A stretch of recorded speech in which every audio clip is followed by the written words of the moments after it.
that's the AI for Business Cube. You should take a look at it. You should try to assess where your firm is. You should try to assess what's the space that you are occupying right now and that you want to occupy. Do you want to move in one axis or in another? So if you're still making a very small percentage of your revenues from digital, you're not in the right place. You really need to take a long, hard look and use some of the methodologies that we use as to how to transform your business into a data business. You need to be making money and insights and products and customer innovation, better customer service thanks to the insights that come from the data. The data and digital is not just so you can check a box, it's so you can really move forward. Businesses that are not, they're very traditional, like barbershops and taco chains, fast food restaurants.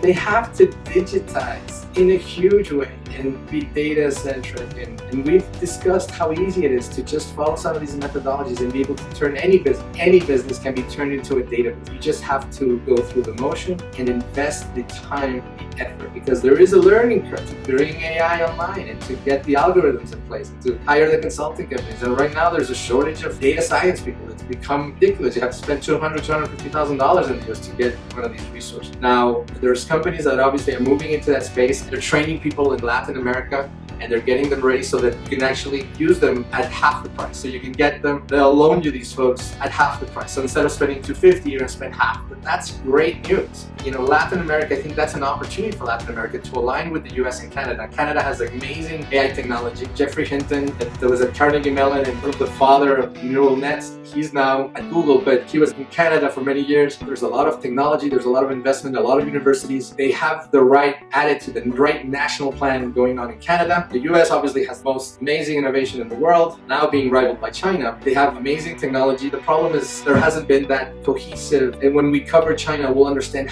why the Chinese are so strong in AI, so dominant. There's a whole national strategy, there's coordination, and obviously facilitated by the centralized government and the one-party system, etc. But in the US, it really hasn't gelled yet to the point that we're investing huge amounts of dollars, billions of dollars in AI education. We should be teaching it at high school level, at junior high level. We're not there yet, but this is where Mexico and Colombia and a lot of these places in Latin America come in. They have amazing engineers, they have great educational institutions, and those folks are going to be trained and they have a much lower cost than they have obviously in the US or Canada.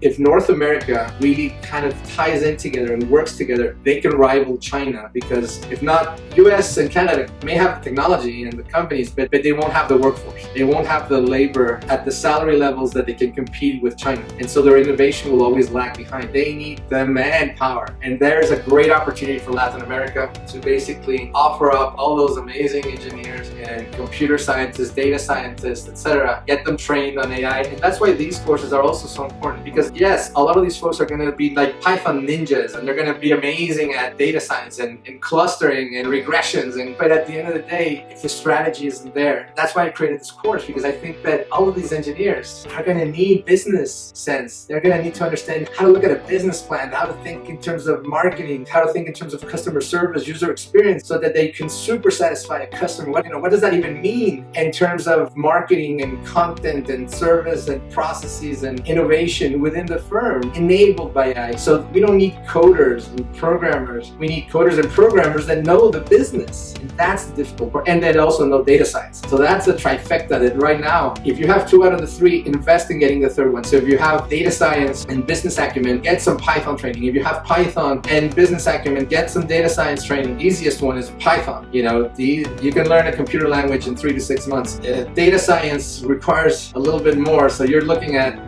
6 to 9 to 12 months to really learn it well to the level that you can apply it in a lot of these models. Now, the technology is moving in a way that we're moving towards authoring systems, but you still need to know the basics. So with Microsoft Azure, which is their platform, a lot of these companies like Google and Microsoft are starting to offer free platforms. So it's like the battle all over again for the App Store. Android launched its App Store and Apple had its App Store, so they're battling to be a part of the marketplace. Microsoft is hoping that you go to their marketplace and build your tools there so that you can keep on using their services, which are integrated into the marketplace. Google wants you to get integrated into TensorFlow because they can then package and bundle their services. Once you've built and deployed your apps on their platform, then they can come in and upsell you. There's a huge fight for you. They all want to fight for you, and you have choices, but you have to learn them. Stay tuned. There's going to be a lot more. Now you know where you stand in relation to the AI for Business Matrix.